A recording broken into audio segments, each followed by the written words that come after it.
tous et bienvenue sur Tout TV Africa dans ce nouveau numéro de Getsingo. C'est avec le Gabon que nous démarrons ce bulletin d'information. Une semaine après le coup d'État qui a renversé le président Ali Bongo, les chefs d'État de la Communauté économique des États de l'Afrique centrale CEEAC, réunis ce 4 septembre à Malabo, en Guinée équatoriale, ont imposé des sanctions au pays. Au rang de ces sanctions, on note la suspension du Gabon de toutes les instances de la CEEAC, le transfert du siège de la CEEAC de Libreville à Malabo. L'organisation sous-régionale a également donné un délai d'un an à la transition pour organiser des élections. Les participants à ce sommet, dont les présidents centrafricains, équato-guinéens, congolais et angolais, ainsi que le premier ministre du Sao Tomé et Principe, ont également exigé l'organisation d'un dialogue entre les acteurs politiques gabonais afin de faciliter un retour à l'ordre constitutionnel dans le délai requis. Ces sanctions de la CEEAC n'ont pas d'effet direct sur la population gabonaise,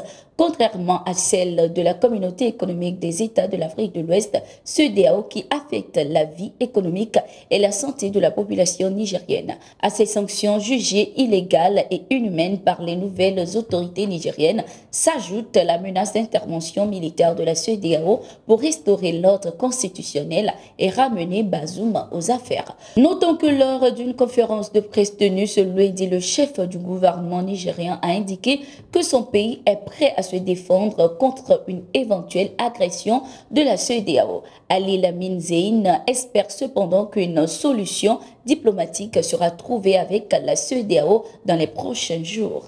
Où en est-on avec la souveraineté politique au Burkina Faso? À cette question, le Premier ministre burkinabé Joachim Apollinaire de Tambela répond en disant que la souveraineté politique dans son pays est actuellement pleine et entière. Le Premier ministre, s'exprimant devant ses collaborateurs à la primature ce 4 septembre, a laissé entendre que le Burkina Faso est à un tournant décisif de son histoire pour reconquérir sa souveraineté tant recherchée. Occasion de rebondir sur la situation au Niger et au Gabon.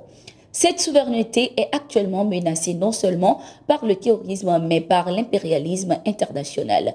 Depuis le gouvernement du président Traoré, aucune puissance ne peut interférer dans les décisions que nous prenons. Les décisions qui se prennent librement en toute souveraineté. Nous pouvons nous tromper, mais nous les prenons librement pour l'intérêt de notre pays et de notre peuple. Sur ce plan, je peux vous garantir la souveraineté politique du Burkina Faso est actuellement pleine et entière. Il y a eu un coup d'État au Gabon. On n'a pas tous ce trémolo. Où est le président français, le président qui s'est érigé en chef de guerre pour aller combattre et rétablir le président renversé du Niger? Qu'est-ce qu'il dit? Qu'est-ce qu'il fait de ce qui se passe au Gabon? Donc, il y aurait des coups d'État démocratiques et des coups d'État non démocratiques, a-t-il indiqué. Le bras de fer continue entre Paris et les autorités nigériennes qui exigent le départ des 1500 soldats présents au Niger. Suite à l'appel de plusieurs coalitions de la société civile, le dimanche 3 septembre 2023, un flot de manifestants s'est rassemblé à Niamey et a marché jusqu'à la base militaire où se trouvent les soldats français pour réclamer leur départ. Sur des pancartes tenues par les manifestants, on peut lire « À bas la France, France dégage ». 63 ans de pillage, ça suffit. Vive le peuple souverain du Niger. La France a perdu son influence dans la quasi-totalité des pays du Sahel. Il faut souligner que malgré l'ordre donné par les nouvelles autorités du Niger et les manifestations successives des Nigériens dans le pays, ces derniers jours, la France refuse toujours de rappeler son ambassadeur Sylvain Ité, désormais coincé dans son ambassade. Au Niger, le Premier ministre de transition Ali Mahaman Lamine Zeine a indiqué en conférence de presse lundi le 4 septembre 2023 que les discussions sont en cours pour le retrait des soldats français sur le territoire nigérien. Le nouveau chef du gouvernement a indiqué que les militaires français sont en situation d'illégalité et précise que les discussions sont en cours pour le départ de celles-ci. Ce qui nous intéresse, c'est si possible de maintenir une coopération avec un pays avec qui on a partagé énormément de choses, a-t-il déclaré. Notons que la France refuse toujours de rappeler son ambassadeur à Niamey malgré l'expulsion de ce dernier par les autorités du pays. Paris estime que les dirigeants actuels du Niger n'ont aucune légitimité. Malgré les jugements des observateurs internationaux, Emerson Mnangagwa a prêté serment lundi le 4 septembre 2023 devant ses supporters présents dans le stade national Harare. Il entame un nouveau mandat à la tête du Zimbabwe après sa victoire à la présidentielle du 26 août dernier.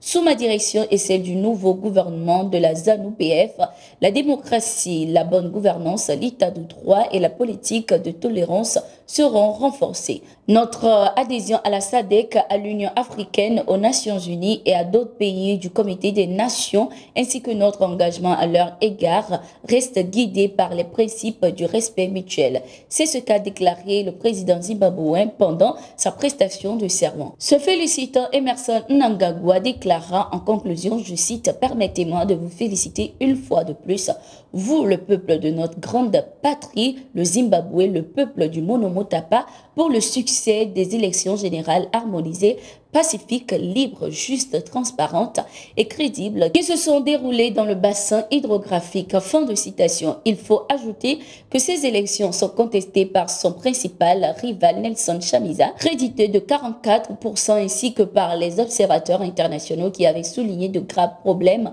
affectant la transparence du scrutin dont Emerson Mnangagwa s'est proclamé vainqueur. Merci d'être resté avec nous. Nous sommes arrivés à la fin de ce numéro de Getingo. Nous sommes en continu sur nos différentes plateformes.